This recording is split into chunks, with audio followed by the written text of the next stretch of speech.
Hi friends, welcome to South Indian Bites channel. ఈరోజు నేను నాటుకోడి ఈగురు ఎలా తయారు చేసుకోవాలో చూపించబోతున్నానండి. ముందుగా ఒక కడాయి తీసుకుని 3 గరిటెల నువ్వుల నూనె వేసుకోవాలి. అందులో 1 టీ స్పూన్ సోపు జీలకర్ర, 3 బిర్యానీ ఆకులు సగం కట్ చేసుకున్న వేసి వేపుకోవాలండి. అవి వేగిన తర్వాత కడిగి శుభ్రపరుచుకున్న 1 కేజీ నాటుకోడి మాంసం అండి అది నేను కొద్దిగా వేసుకుంటున్నాను. ఈ విధంగా మొత్తం మాంసం అంతా పూర్తిగా వేసుకోవాలి. తుళ్ళుతుందని ఆ విధంగా వేసానండి నేను. తర్వాత 2 టేబుల్ స్పూన్ల ఉప్పు వేసుకోవాలి.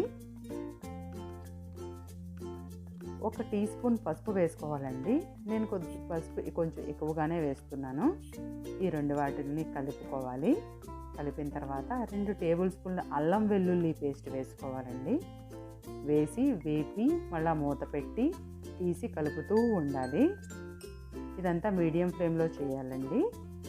తర్వాత 3 కరివేపాకు రెబ్బలు, 5 పచ్చిమిరపకాయలు, 1/2 కేజీ ఉల్లిపాయలు ఈ విధంగా తురిమి అందులో వేయాలి.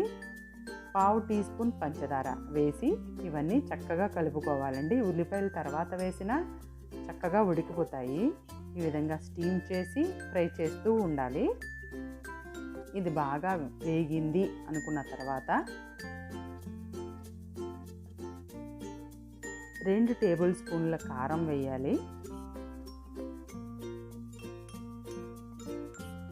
1 టేబుల్ స్పూన్ ధనియాల పొడి, 1 గ్లాస్ వాటర్,